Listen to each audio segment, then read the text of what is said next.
Hey, Mita, today we are back spotlighting local businesses that are doing good in this time. And today, who we have joining us here is Tank, who is a lawyer, the co-owner of the Raven Wolves Tattoo Parlor. We've also got Christy Caldwell, who's the owner of the Ordinary, and we have Luis Navarro, who is the manager at Lola's Mexican Cuisine. How are you guys? Excellent. How are you? Good. It feels good to see a few faces here online right now. I feel a little bit more connected. So this is really nice, and you're all smiling and such, and you're doing such an amazing job, which we gotta dive into. Okay, so it's really rather fascinating because having a tattoo parlor in Long Beach teamed up with the world's central kitchen to feed seniors at risk in Long Beach. And actually making Long Beach now one of the only cities that is in the state that is piloting such a program. I'm so curious to know how this all came about. Tank, you officiated it, and you managed to get Christy and Louise on board. How did this all come about?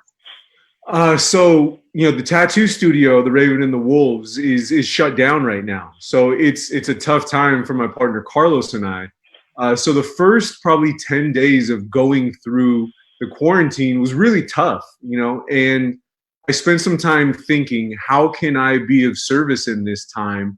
How can I get outside of my own experience and maybe help somebody? And I've worked with World Central Kitchen in the past, and a dear friend of mine, Josh Phelps, manages their relief efforts. So I called Josh thinking I was maybe going to give him some money. And instead of accepting my money, he gave me a monumental task that I felt I was up to, and called my partner Carlos and immediately just got to work. Coincidentally, the Ordinary is a neighborhood tattoo studio. So Christy's just downstairs from us. And we saw Christy build out his space. The two of us took over an abandoned building and made a couple beautiful businesses there. So got on the phone with Christy really quickly and said, hey, I think I've got an interesting opportunity here. Do you want in? And Christy's like, yep, let's do it. Christy, really quickly jumped on board, said, I'm interested. And then really quickly, it was just a succession of phone calls. I'm calling people in the mayor's office. My buddy Josh Lafarga plugged me in with Diana Tang, who's the mayor's chief of staff. And she said, and then really quickly, Christy understood that this is probably going to be too big for one restaurant. We got moving fast. And that's when, Luis and I had met in passing at his restaurant, like a lot of people who've been to his establishments. And I really cold called his wife at first. And I remember her thinking, who's the guy from a tattoo studio calling me about what? But Luis can tell you that story way better than I could. Well, let's dive into it. So Christy and Louise, how's the experience been working with Tank and being a part of the World Central Kitchen? I've known Tank, as he was saying, because it's like I'm in the Ordinary right now. His studio's right there. It's right above us. And so I know him to be a man, he's good to his word. So when he called with this opportunity, it was after a pretty dark time for the restaurant business. Closed us down. We had to let go our staff, our friends, our family. And, you're running a skeleton crew here trying to stay relevant and sell food and trying to figure out what's going to happen and what to do next. And it was a Monday or Tuesday evening. I was at home. I get a phone call and, hey, Tank. I didn't know what it was about, but quickly asked me if I knew Jose Andres and I knew the charity. And I had just been looking at it on Instagram the day before, so I was very familiar with it.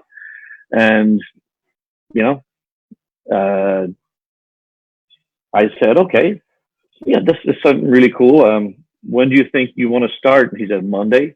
Okay. Like now? Yeah.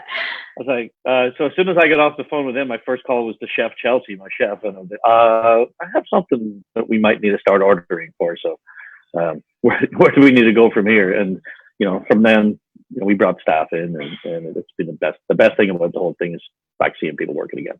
And that's great. You're providing jobs again in the way that you can right now. And so for Louise, how's it been at Lola's Mexican Cuisine as well? Yeah. So, Tank kind of mentioned And ours was, a little more interesting, but it kind of goes on, the trust, and especially or specifically in our community.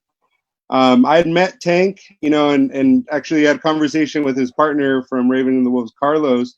And Tank was kind of quiet that night, we just kind of, hey, how are you? How are you? And that was pretty much it. So when he called, Brenda, my wife, that Tuesday night, Brenda was like, some guy, he said he owns a tattoo parlor. He says you guys briefly met, and Jose Andres, and the information just kind of, and partially you're kind of like, wait a second, what's going on? And I don't know, but the mayor's office is involved, and we jumped on the phone with Tank, and kind of like what Christy said, it was literally a bam bam type situation. It was from a Tuesday, discussing Wednesday, and we're planning Thursday, and we're feeding people Monday. Like it was fast, and we're talking, initially we were feeding, I think, about 1,100 people a day. So it's just, the way that it happened is just, it's incredible. It sounds like a really quick whirlwind and an amazing ripple effect. And like you've just mentioned, the numbers, like how many people you're feeding on a daily average, because the World Central Kitchen is known to be feeding like 15 million people in need. And so I'm curious to know, how many people have you been able to feed per day, and how are you doing this all too? So right now we just shipped out, I think, 1,250 meals today. Those are out and done.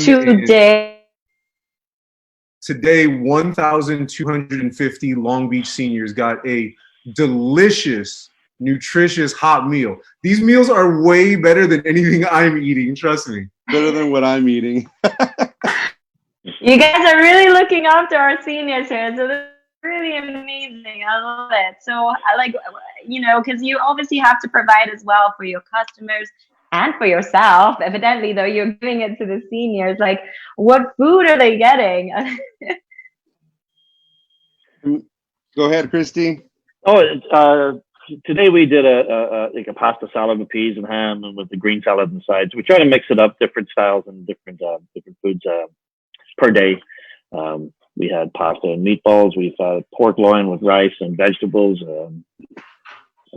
Don't forget the chicken curry. The chicken curry looks so good. The chicken and chickpea curry. That's been a favorite, I think. So.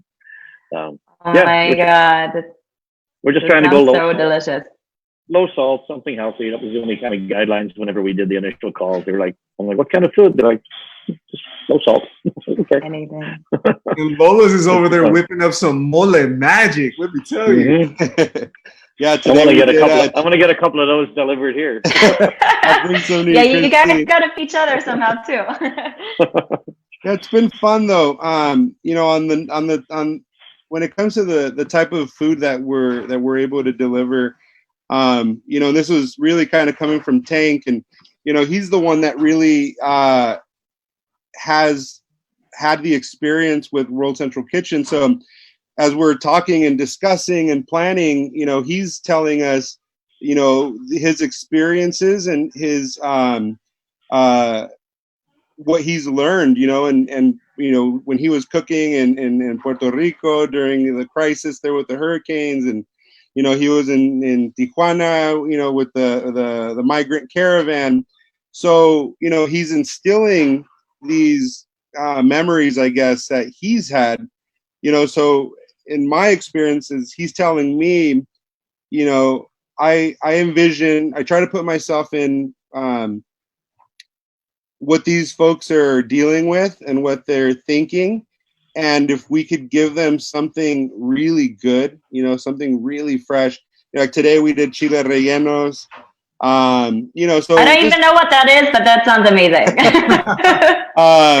And yeah, so that's really been to me the fun behind it. Kind of what Christy said is, as we're planning these menus, it's putting yourself in the situation of the person that's receiving that meal. Mm-hmm. I love that. It's really, really so great what the three of you are doing. And, I mean, I can imagine as well, like, it must be tough because you're obviously in a time where volunteers are virtually none. You're having to cater to yourselves, to your business, for your customers as well. So how are you able to provide all this food for the senior citizens? So luckily, World Central Kitchen's program that was introduced in response to the COVID-19 crisis was to take funding. So we're a large organization that is funded by donations. So it's donations from humans all across the world. And in our case, $10 feeds a Long Beach senior for a day. So we've been really pushing donations and getting everybody to put Long Beach in the caption of donations, because 100% of that money goes to our Long Beach program. And World Central Kitchen has a two-part goal here. One is getting our seniors fed, but two is really helping entrepreneurs like Luis, like Christy, like Josh and Pam at the Breakfast Bar, like Robert at Roxanne's, all restaurants in Long Beach turned on. That's returned over 25 jobs to the Long Beach economy. So the funding comes from individuals, makes its way through World Central Kitchen into these restaurants, feeding our seniors and also bringing jobs back. It's incredible, the mission and how fast World Central Kitchen really got this program going from the time the COVID-19 crisis really led to lockdown.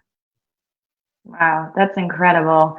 And as you mentioned, I mean, 100% of the donations go towards those in need. How are people able to donate? Like, what's the information? So really easy.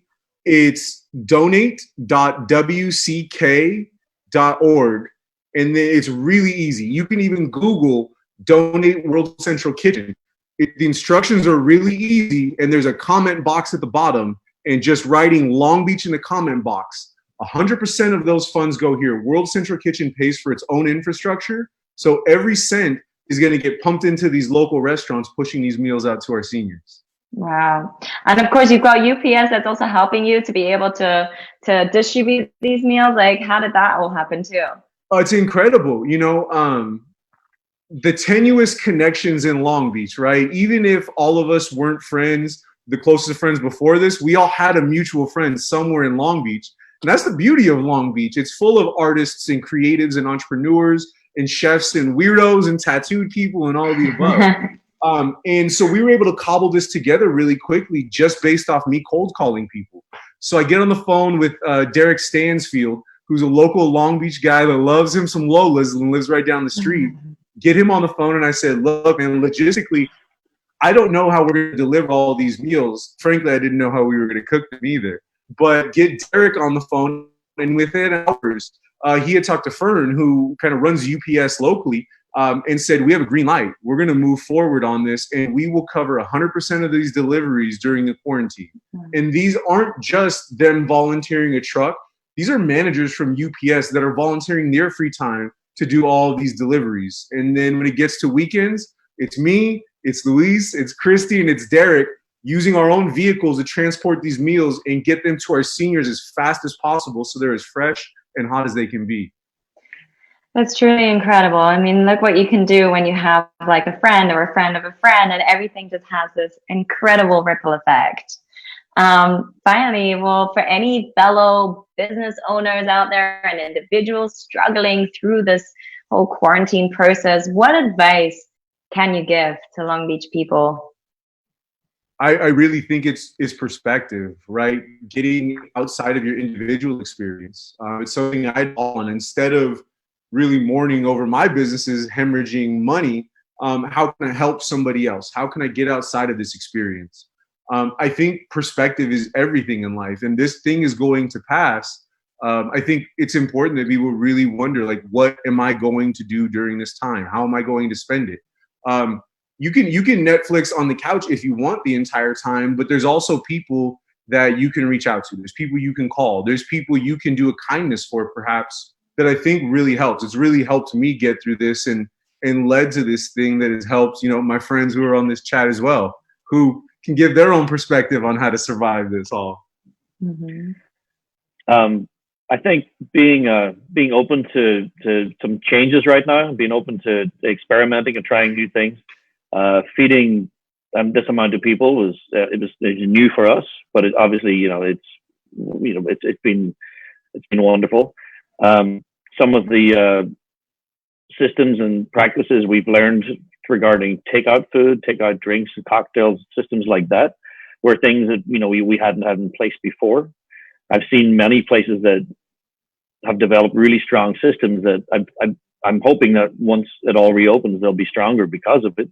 But I just want to say, reach out to friends, say yes, take a phone call. That's how this all happened for me. Tank called, after a long, rough day. I could have turned the call down and I wouldn't be sitting here right now. But no, answer the call, talk to your friends, and be open to do things.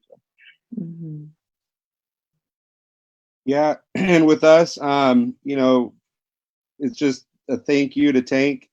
A thank you for him. Not just wanting to Netflix it and ride this thing out, because a lot of people that know me or that I speak to, we were in conversations, through our upper management, to shut down, the Lola's Bixby Knoll store.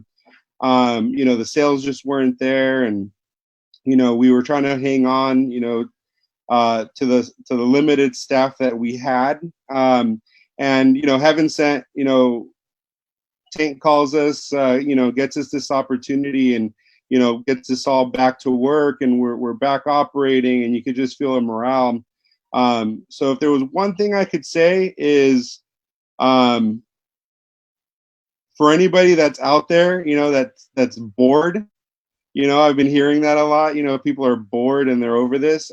There's a lot that someone can do, and if you're really motivated for it, then make some phone calls and try to get involved, try to make a difference. And last, if you're in any market for some ink, go to Raven and the Wolves Tattoo Parlor in Long Beach. Thank you, sir. I love that. Oh, thank you, each of you, for sharing that. I'm sure that's going to be really helpful for a lot of people who are tuning in. It's really, truly inspiring to see how the three of you have come together, and the great work that you're doing to provide food for the senior citizens that are definitely in need. And it's a very scary time to be in for all of us. And yet you all have this incredible smile, great stamina, really supporting each other. And I think, and I hope, and I feel that this is what's going to be sort of our new norm, to be more supportive of each other after this time. And yes, I agree with this the tank and ink industry. Hopefully things will be up and running again for you as well, seeing that you have been such a great support for these guys and so many others too. You have an incredible story. I know we briefly touched upon this outside of this, but it's very great to know each of you, and that you've been able to establish your businesses there in Long Beach. Well, finally, just as a reminder, how can people support each of your organizations and you and your platforms? So we'll start with the mission, which is going to World Central Kitchen's website, click on the donate tab, and if you can donate, $10 feeds a Long Beach senior for a day if you put Long Beach in the comments box. If you don't have $10, find somebody that does. Someone's got $10 that you know. And yeah, you can come check us out. It's The Raven and the Wolves on all the social media. Just no spaces, no periods. The Raven and the Wolves. And that's our website as well, as theravenandthewolves.com. Christy? Awesome. Yeah, so obviously I'll agree with Tank. The main mission here is for fundraising for World Central. It's because of that we're able to even be on a camera right now talking about our places. So go there, donate. The more donations we can get, maybe the more restaurants we can get activated as well. As we can see some more of our friends. I know Lewis and I know a lot of the same people in town. They're all friends of ours, and we'd love to be looking at their faces right now as well. The Ordinary itself, we're open Wednesday through Sunday from 4 till 8. You can go to theordinary.com. That's ARIE. I know a lot of people call it the Ordinaire, but that was, it's all good. Ordinary.com. We have cocktails and food to go. Family meals have been doing well for us. But yeah, Thank you. Awesome. And Yeah. Luis at the Lola's Mexican. Yeah, we'll plug Lola's Mexican Cuisine. You know, we have a Portuguese Bend Distilling in downtown that's making sanitizer. You know, so if anybody out there that's, you know, essential and has to get their businesses back up and running, we have sanitizer available. But yeah, biggest thing is, you know, if anybody has the opportunity to donate to World Central Kitchen, it's not only feeding folks, it's also keeping a lot of Long Beach community members employed. And to me, that's the ultimate mission. And I'm indebted, you know, to Tank, and extremely appreciative and just grateful. Amazing. Well, thank you so much, each of you. Tang, Chrissy, Louise, thank you for joining us on Long Beach Local News. For more local news, what's happening in Long Beach and how you can help and support and create a dialogue, head on over to longbeachlocalnews.com. I'm Yasmin Tanneres. Thanks, guys, again. Thank you. Thank you. Bye.